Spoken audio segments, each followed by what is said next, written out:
Hello, my friends. Support the channel by liking, commenting, and subscribing. It helps more than you know.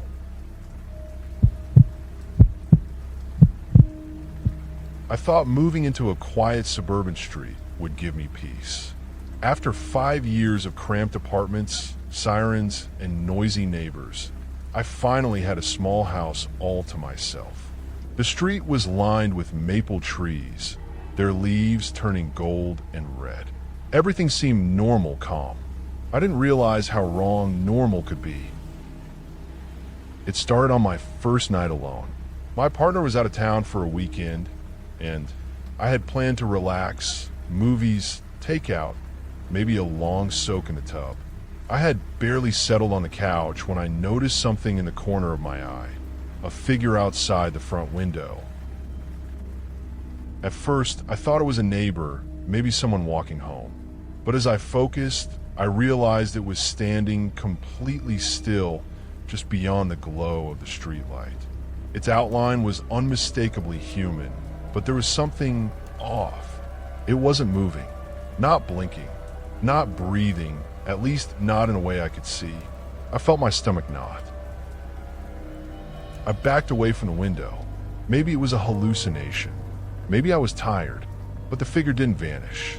It stayed there all night, and every time I glanced out the window, it was still in the same spot. By the second night, it had moved closer, right to the edge of the yard. I locked the doors and windows, triple-checked them, and tried to ignore it. I called a friend, explained what I was seeing, but they laughed it off. Probably just someone looking for a house number, they said. I wanted to believe that, but the unease in my chest told me otherwise.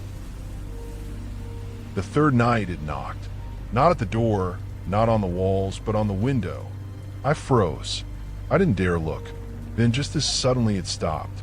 I tried to sleep, but every creak of the floor, every whisper of whine through the trees made my heart race. Days passed, each night worse than the last. The figure never moved closer physically, but I could feel its attention like a weight pressing through the glass. I stopped eating properly. I barely slept.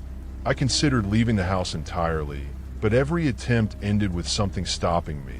A car that wouldn't start, a phone that had no signal, roads that looped back to the street. On the fifth night, I noticed something new. Scratches on the front door. Thin, deliberate, running horizontally across the wood. I hadn't seen them before. My hand shook as I traced them. Whoever, or whatever, was outside had been closer than I realized. I tried to fight it. I screamed at the window, shouted at the empty yard, demanded it leave. The figure did nothing, just watched, patient, immovable. And then it did something impossible. It raised its arm, held out a small, black notebook. I didn't know how it got there. It hadn't moved, but there it was, resting against the porch steps. I hesitated. Fear screamed at me to leave it alone.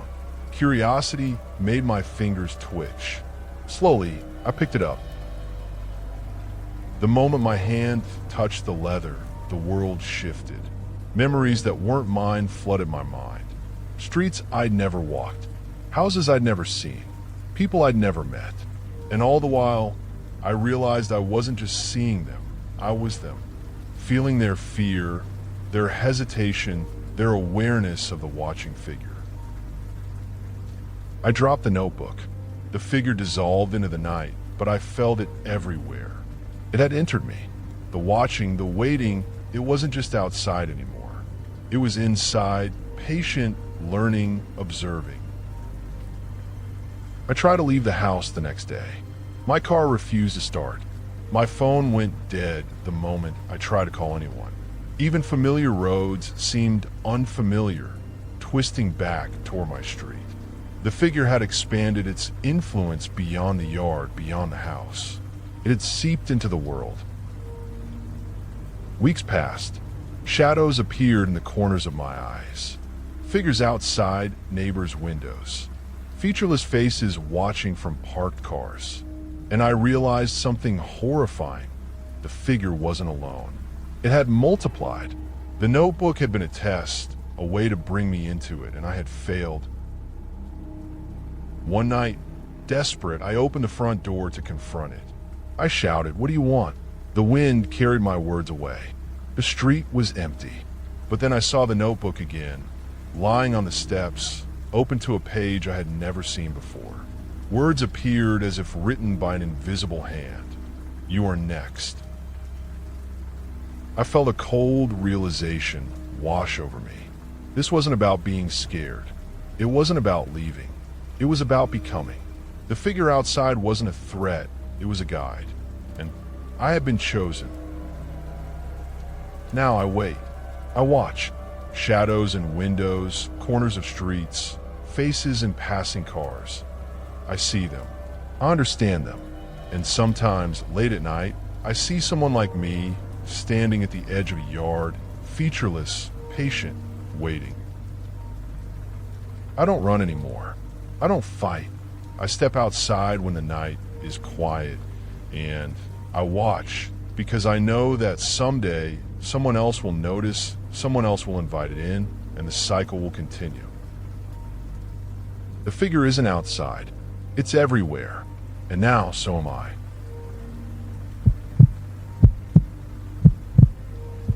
I had always liked being home alone.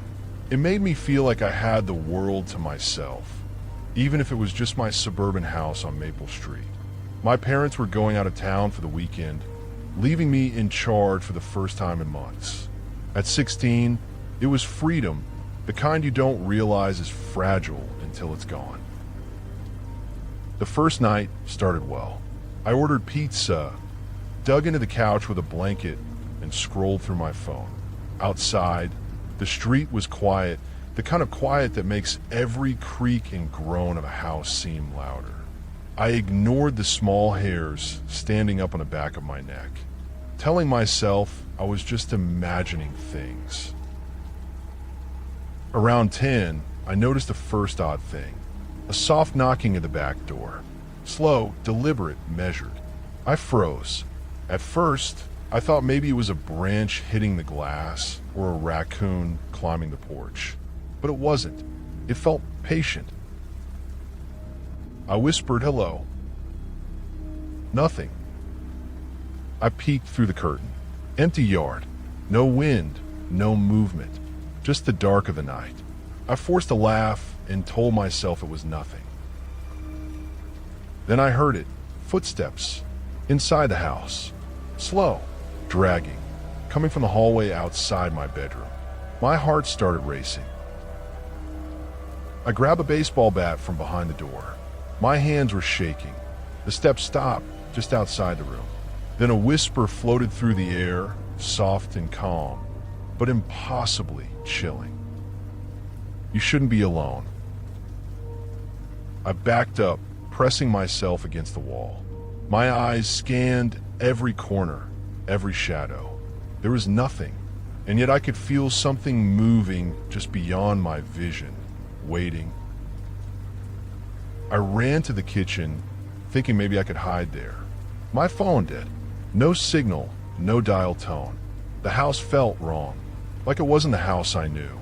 The walls seemed taller, the corners darker. Every familiar object looked out of place. I tried to call out again, but no sound left my mouth. The whispers grew louder, circling me, echoing off walls that shouldn't have been there. I ran to the basement door, hoping to hide, but it wasn't there. Just a solid wall. Panic set in. I ran upstairs to the attic. Maybe if I could just get somewhere high, somewhere small, I could escape. The stairs groaned under my weight, but the sound wasn't the usual creak of wood. It was a drag, a sigh, almost alive. The attic door opened into a space that looked normal at first, cramped, filled with boxes, but something was off. The air felt thick, heavy like it was pressing down on me. I crouched behind a stack of old furniture. Silence. For a few minutes, I thought I was safe. Then I saw it. My reflection in a cracked mirror. But it wasn't my reflection. The eyes were black, deep and endless. The mouth curved into a smile I had never made. My skin pale. Wrong. I stumbled backward, tripping over a box. When I looked again, the mirror was empty. The attic stretched farther than it should have. Shadows moved in impossible angles, whispering my name. I realized then that the house wasn't just haunted. It had learned me. It knew my routines, my fears, my every weakness, and it was reshaping itself around me. A figure emerged from the shadows. My figure. Same hair, same clothes, same height, but calm, patient, smiling. "You're ready," it said. "You've been alone long enough." I tried to run, but every step I took brought me closer to it. My hands reached for the figure, but they passed through like smoke. Then it touched me, cold, impossibly cold. My vision went black. When I opened my eyes, I was back on the couch. Sunlight streamed through the windows. My parents were still away. My phone had signal. The house looked normal. Relief washed over me. Maybe it had been a nightmare. I went to the mirror in the hallway to check myself. It smiled back. Not me. My double. Waiting. I ran outside, past my neighbors' houses, past the familiar streetlights, and didn't stop until I reached my friend's house. I told them everything. They didn't believe me. The police found nothing. No forced entry, no shadows, nothing. Just me. I returned home that evening. The house was quiet. Too quiet. I stared at the mirror in the hallway. It winked. And I realized then that I hadn't escaped. The house hadn't let me go. It had claimed me. My reflection had stepped out, and I had stepped in. Now, every night, I see it moving, pretending to be me living my life. In every mirror I pass, I wonder which one will be home alone next.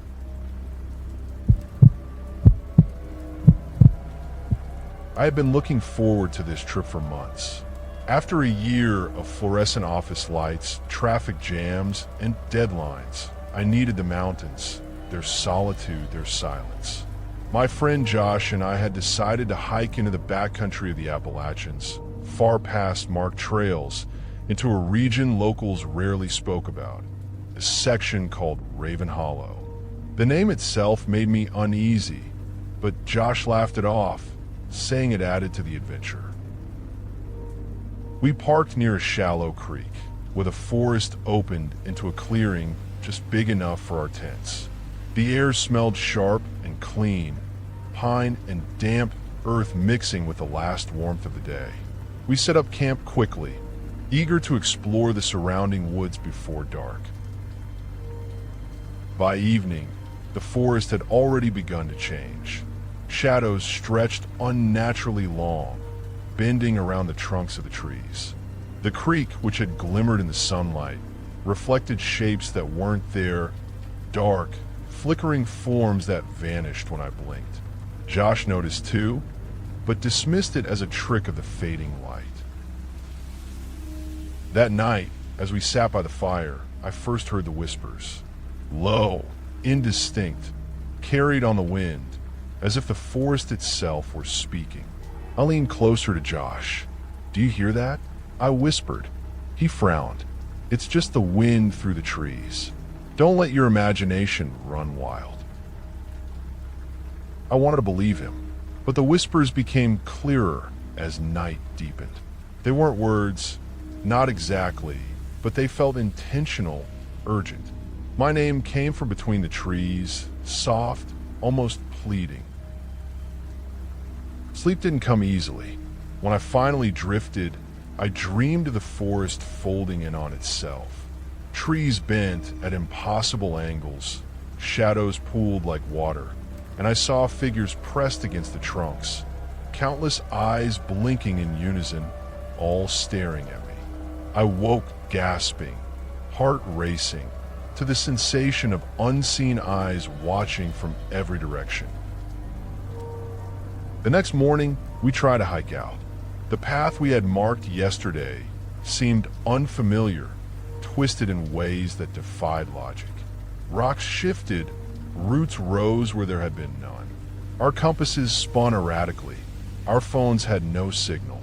Panic began to creep in. We stumbled upon a small cabin, dilapidated and leaning, almost swallowed by vines and moss. Josh wanted to keep moving, but I was drawn to it. Something about the structure seemed alive, expectant. Inside, the smell was pungent, damp wood, iron, and something sour I couldn't identify. Symbols were etched crudely into the walls, jagged lines forming shapes that triggered unease in my chest. On the floor lay a pile of smooth, black stones. They pulsed faintly, like a heartbeat. The whispers rose in intensity as I approached. My mind urged caution, but my body moved toward them, drawn against my will.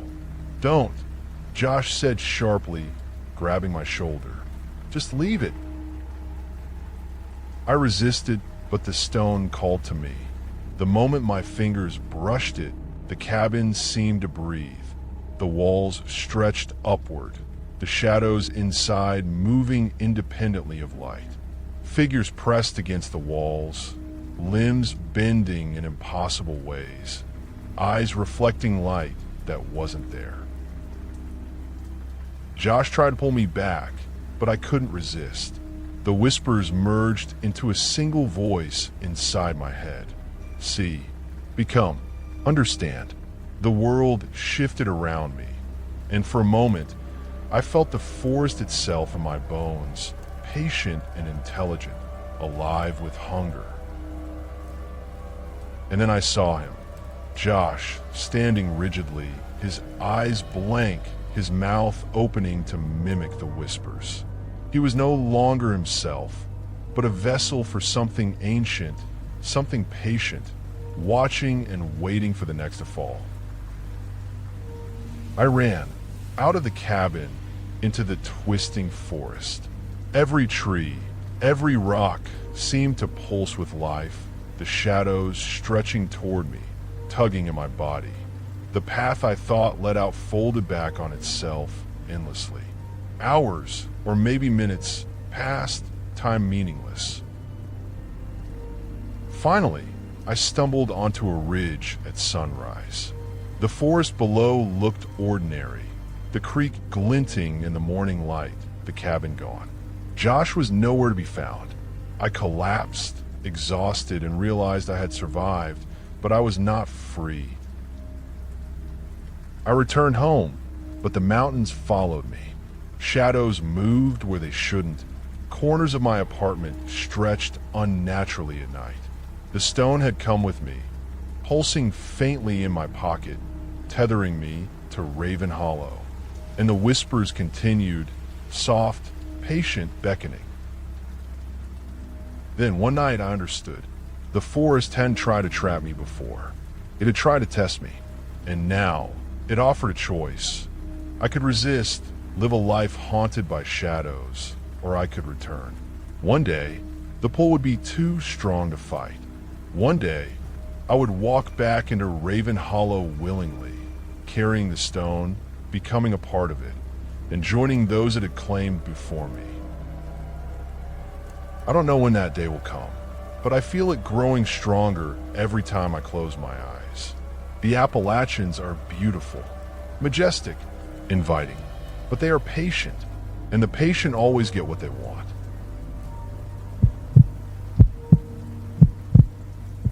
I'd always thought camping was about freedom, the smell of pine, the crackle of a fire, the endless night sky.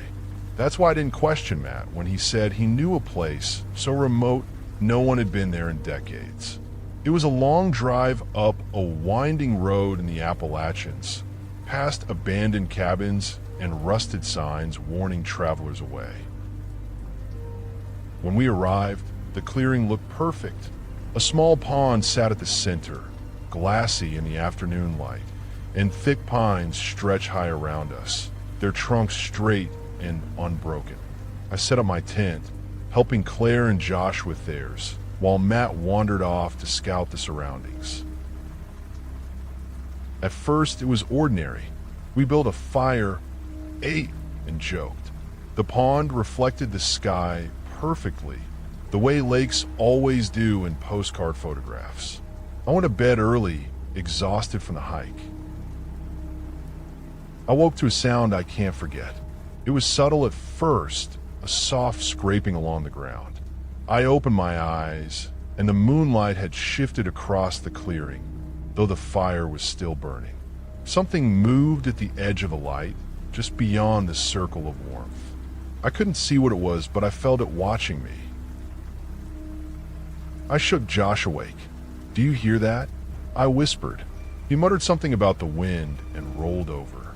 Claire stirred, murmuring in her sleep. I left the tent quietly and shone my flashlight toward the tree lane. Nothing, just a dark, thick forest. Then I saw the footprints. They were enormous, far too long for any human, leading from the pond into the forest. I backed away slowly, and that's when I felt it. The forest itself was silent. No wind, no animals, nothing. Just a thick, unnatural stillness. I woke the others. Matt hadn't returned. We searched for him, calling his name. Nothing. Only the trees responded, or perhaps they didn't. Something answered in the way the shadows shifted at the edge of my vision. We decided to leave at first light, but the trail back had vanished. The woods didn't look familiar. Trees pressed inward, twisting into angles that didn't exist before. Roots seemed to snare our feet, branches blocked our path. Every direction led deeper into the forest. Hours passed, or maybe minutes. Time felt distorted. The pond appeared again, closer than it had been before, and in it I saw them. Figures tall, thin, with heads tilted unnaturally. They didn't move, yet I could feel their attention, as if they were weighing us, testing us. Josh screamed suddenly, pointing. In the reflection of the pond, we saw ourselves, but wrong. Our faces were stretched, hollowed, eyes too dark. And behind us in the water, the forest was different. Trees bent impossibly, shadows writhed. I realized then that the pond wasn't just water. It was something else, something alive. Claire stepped forward, entranced. "It's beautiful," she whispered. I grabbed her arm, shaking her, but she didn't resist. The whispering began, not from the water, but inside my head. "Come closer. Join us." I fought it, pulling Claire and Josh back, but the forest around us began to shift. The pond rippled violently, and figures rose from the water. They were taller than any human, their limbs too long, their faces featureless voids. They moved toward us, yet they didn't touch the ground. They glided. I ran. I don't know how long. The woods became a labyrinth, every path looping back on itself. The pond appeared again and again, like a mirror in different places, each time reflecting our terror. Matt's voice came from it once, calling my name, but when I looked, the reflection wasn't him. Exhausted, I stumbled into a clearing that looked familiar. My gear was there. The tents, the fire, the pond. Everything ordinary. But then I noticed Claire, Josh, and Matt were there too, standing silently. Their eyes were black, their expressions empty. I shouted their names, but they didn't move. The pond shimmered, and I realized the truth. They weren't gone. They weren't dead, but they weren't themselves. The forest, the pond, the shadows had taken something essential from them, their essence, their consciousness, and trapped it. I understood then that it wasn't the forest that moved or the pond that rippled. We had time, space, even perception had been manipulated to test us, to trap us, to mark us. I stumbled back in horror, and that's what happened. I felt myself pulled toward the pond. My limbs grew heavy, my vision blurred, my thoughts slipping. I screamed, but no sound came. And just as I felt I would be pulled in entirely, I woke. I was back on the trail, alone. The forest was ordinary. Birds sang. Sunlight filtered through the trees. My pack lay at the side of the trail, untouched. No footprints, no pond, no evidence that anything had happened, except the lingering echo in my mind of black eyes staring back at me from the water. Weeks later, I tried to return, but the clearing was gone. The trail didn't exist. Maps showed nothing. The GPS was blank. And sometimes at night, I dream of the pond. I hear whispers urging me to come closer, to step into the water, to see what lies beneath. I survive, but I know it's only temporary. The forest remembers. The pond waits. And one day, I will see them again. Matt, Claire, Josh. Not as they were, but as something else entirely. Patient, endless, waiting. I don't camp anymore. I don't hike. I avoid any forest that is more than a mile from a road. But the memory follows me. I know the truth now. Some places are alive, and some horrors are patient enough to wait decades for their next visitors. And I know, without doubt, that one day, the forest will find me again.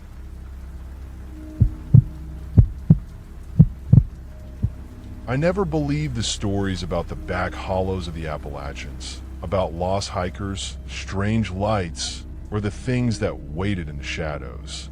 I thought they were just local legends, exaggerated warnings from old-timers to keep kids from wandering too far. I was 28, a journalist by trade, skeptical, and tired of small-town superstition. I wanted proof, a story no one else had dared to write. I drove into the mountains of eastern Tennessee in late September with nothing but a backpack, my camera, and my notebook. I planned to hike deep into the forest, staying off the beaten paths, mapping old logging trails that hadn't been used in decades. My goal was simple: spend a week alone and see if the stories were real. The first day was uneventful. I followed a trail along a ridge, stopping to photograph old rock formations and the changing colors of the leaves. Birds called overhead, and the sun slanted through the trees, painting the forest floor in gold and green. I camped near a creek, pitched my tent, and slept under a sky so clear the stars seemed unreal. The second day was when things started to feel off. I found an overgrown trail branching from the main path. The brush clawed at my legs as I pushed through, and the forest grew darker under the thick canopy. Shadows seemed to shift where they shouldn't, and the wind died completely. The air was heavy, damp, and smelled faintly metallic. By late afternoon, I stumbled into a small clearing, and that's when I saw it, a hut, or what had once been a hut. The walls were made of rotting wood. The roof caved in, moss covering every surface. Smoke curled from a chimney, but no fire was visible. The whole structure looked wrong, time-worn and alive in some way. I approached cautiously, camera in hand. The door creaked as I pushed it open. Inside, it was empty except for a rough wooden table and a pile of old, yellowed papers. Symbols were scrawled across them. Triangles, spirals, circles, intersecting lines that made no sense. I took pictures. I flipped through the papers, my stomach tightening. The drawings were dated decades ago, and notes in the margins described rituals to call the hollow and feed the watchers. I laughed nervously and muttered to myself, Local crazy, probably, but the unease had settled in my chest, a weight I couldn't shake. I camped nearby that night, keeping my fire small. As darkness fell, I heard it, a sound like breathing, slow, deliberate, coming from the trees. I froze. The wind was still. The creek nearby had gone silent. Then I heard a voice, faint, almost a whisper. Daniel. I jumped. My name. It came from the trees, yet no one was there. The next morning, I tried to leave, but the trail had changed. Paths I had walked the day before now looped back toward the hut. I could not escape. Panic began to take hold. The forest had shifted. The shadows in the corners of my vision lengthened, stretching unnaturally. I saw figures then, moving between the trees. Tall, thin, hunched, faces featureless, pale, glowing faintly in the morning light. They didn't speak, but I felt their awareness, a pressure at the edge of my mind. I wanted to run, but every step brought me closer to the hut. I spent hours wandering, trying to keep my bearings. Nothing worked. Every ridge, every hollow returned me to that same clearing. Exhaustion and fear clawed at me. My camera and notebook were useless. The forest was no longer a place I could understand. It had become a trap. That night, the figures came closer. I saw them clearly now. Limbs bent at impossible angles, skin like old parchment, eyes, if they had them, deep, dark hollows that seemed to pull at me. They didn't move like humans. They glided, bending around trees, phasing through roots and stone. And then the voice returned, louder, inside my head. Stay. Stay forever. I tried to run. I ran blindly through the brush, over roots, and down steep ravines. But the forest would not let me go. Every direction led back to the hut. And then I saw them, dozens of figures surrounding the clearing, circling the hut, waiting. I realized something terrifying. The hut had never been abandoned. It had been waiting for me. Desperation made me act. I remembered stories of offerings, leaving a part of yourself to distract the hollow. I dug in my backpack, pulled out my notebook, tore pages with my name, my life details, and even a photograph of my family. I placed them in a small circle in front of the hut and whispered, "Take this. Take it all, just leave me." The figures paused. A cold wind swept the clearing. The papers lifted slightly, circling like leaves caught in a whirlwind. For a moment, I thought I was free. Then I heard it, not a whisper, not a voice, but a thought, clear and deliberate. You gave us part of yourself. We will return for the rest. I ran, faster than I ever had, scrambling through the darkened forest. When I finally emerged onto a logging road at dawn, the figures were gone. The forest looked ordinary again. The sun hit the trees in familiar patterns. Birds sang. My heart slowed. I thought I had escaped. Weeks later, I realized the truth.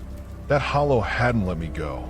It had taken a fragment of me, the part it couldn't reach in the forest. Every night since, I dream of that clearing, the hut, the figures. And sometimes, when I close my eyes, I hear them whisper my name. Last week, I found a small package on my doorstep. Inside was a single, rotting piece of paper from my notebook, with a symbol I had never seen before. Beneath it was written in a hand I did not recognize. Soon. I now avoid the mountains entirely. I do not hike, I do not explore, I do not even drive near the ridges. But I know they are waiting, patient, eternal, and one day they will call again.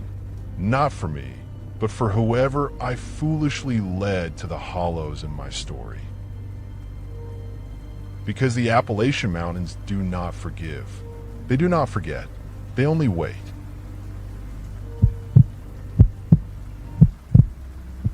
I shouldn't have gone back. That's what I keep telling myself over and over, but I can't stop thinking about it, about what happened at the old Harrow's Mill. I had been there before, months ago, drawn in by curiosity and a foolish need to prove I wasn't afraid of abandoned places. The mill sat outside a small town in Pennsylvania, an industrial skeleton with broken windows, rusted machinery, and ivy crawling up its brick walls like veins.